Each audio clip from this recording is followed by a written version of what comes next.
Nous allons passer à autre chose. Vous allez pouvoir poser d'autres questions. Vous savez ce que c'est que la stigmatisation? C'est lorsqu'une personne est malade et que les gens la rejettent. Ses propres enfants, sa femme, ses amis, les gens commencent à fuir cette personne. Alors ça, c'est un problème. Et nous allons demander au docteur Mbenda ce qu'il pense justement de la stigmatisation. Est-ce que ça lui est arrivé? Ensuite, vous pourrez poser vos questions et nous allons voir comment vous pourrez comprendre mieux les malades du sida. Docteur Mbenda, est-ce que vous avez été victime de stigmatisation? C'est-à-dire, quand vous avez eu la maladie, est-ce que les gens ont commencé à vous fuir ou à vous rejeter? Un petit rappel.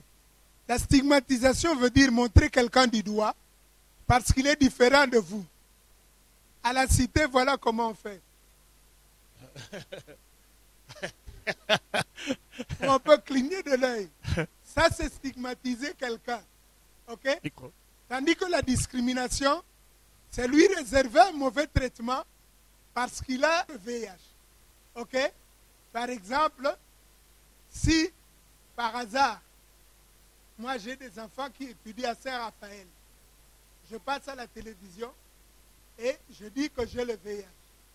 Si on renvoie mes enfants de l'école parce que leur père a le VIH, on est en train de discriminer mes enfants. On les maltraite parce que leur papa est supposé avoir le VIH. Moi-même, j'ai souffert de la discrimination, surtout des membres de ma famille, de ma propre mère. Et je suis médecin, j'ai une polyclinique, de mes travailleurs. Qu'est-ce qui s'est passé avec ma maman? J'ai une nièce qui est un peu plus âgée que vous, qui doit avoir dans les 20-21 ans, et qui se met, elle n'étudie pas, elle se met à avoir des rapports sexuels avec plusieurs personnes. Et moi, j'essaye de donner des conseils. Ma mère m'a dit, Longwa Kuna, Yomuto Mema Sida, Nanda Kunanga. Donc, je n'avais pas le droit de parler parce que moi, j'avais amené le sida. Cela voulait dire que Munga Mutuna Mema Kindumba, Mutaliboso, Nanda Kunae. Le deuxième exemple de discrimination, c'est mon personnel. OK? Quelqu'un m'a demandé ma femme est morte de tuberculose. OK? Elle avait le sida. Alors, en tant que médecin, je reçois aussi des jeunes filles. Et une de mes infirmières m'a envoyé causer avec une fille, est partie dire à sa mère, yo évité aux autres comme moi na solola, na docteur Benda, évité moi sina akufa na sida. Est-ce que bazwaka sida na solola? Merci beaucoup. Excellent. Excellent, docteur. Encore une fois, applaudissez.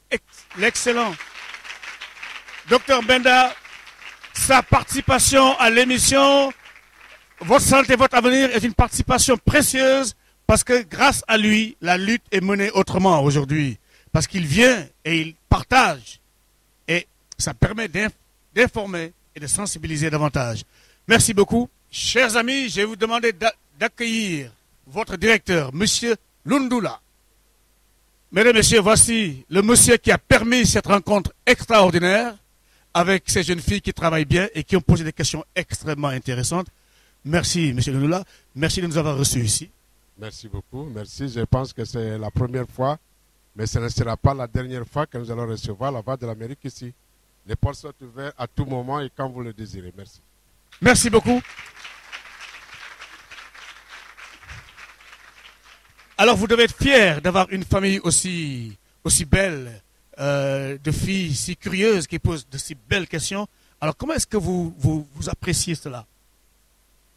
J'aurais souhaité avoir vos appréciations, vous qui êtes de l'extérieur, mais je laisse tout cela dans le compte de la formation que nous assurons, la formation multidimensionnelle que nous assurons ici, qui nous permet d'avoir des filles aussi éveillées et que le travail individuel aussi y est pour beaucoup pour ces enfants. Voilà ce que nous pouvons dire. Merci beaucoup. Merci, monsieur le directeur.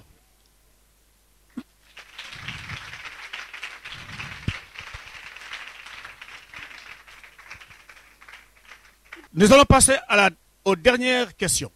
N'est-ce pas? Mais c'est des questions générales. Elles peuvent être adressées à Mbenda comme à Moyo. Allez-y. Voilà. Je suis le Bantouk de la 5e commerciale. Je voulais juste te demander parce que j'ai suivi une émission, un garçon qui était passé à la télévision qui avait dit qu'il était atteint du sida, pourtant il utilisait les préservatifs. Songanana de la 5e commerciale, je voudrais savoir d'où provient réellement le sida. Je réponds au nom de Lady Kachala de la 5e nutrition. J'allais juste savoir si, suivant les définitions des IST, infections sexuellement transmissibles, et MST, je veux savoir là où on peut classer le sida. Je voulais demander au docteur Fidèle, quelle avait été la réaction de vos enfants quand ils avaient su que vous étiez atteinte du sida? Quelle a été la réaction de mes enfants? Il n'est pas facile de dire même à ses enfants qu'on a le sida. Ça m'a pris combien d'années? J'ai le sida depuis 1999 et ce n'est que l'année passée que mes enfants ont appris que j'avais le sida. Et d'ailleurs, c'est par hasard. Je suis rentré à la maison un après-midi mettre une veste parce que je passais à la télévision et j'ai dit à mes enfants que je vais passer sur la RTNC2. Et tous mes enfants sont dans le salon avec ma mère en train de suivre. Et durant l'émission, j'ai déclaré que moi j'avais le VIH. Je vous assure que c'était le désarroi. Quand je suis rentré, les enfants m'ont demandé, papa, ce que vous dites est vrai. Est-ce que c'est vrai que vous avez le sida? Parce qu'apparemment, je ne ressemble pas aux gens qui ont le sida tel qu'on les décrit. Des gens maigres, des gens tristes, qui n'ont plus envie de vivre, etc. etc. Merci beaucoup. Nous sommes à la fin de l'émission. Merci donc à l'administration du lycée Dr Chaoumba, je rappelle, un docteur qui était docte, au sens latin du terme, qui connaissait la loi basée sur la Bible, donc quelqu'un qui était très proche de la forte réflexion, quelqu'un qui peut être la base de vos recherches et de vos réflexions. Merci de nous avoir accueillis ici. L'émission est terminée. Je vais vous demander d'applaudir très fort le directeur Michel Lounoula, le docteur Mbenda, le docteur Moyo. Merci, bon courage et à très bientôt. Nous reviendrons.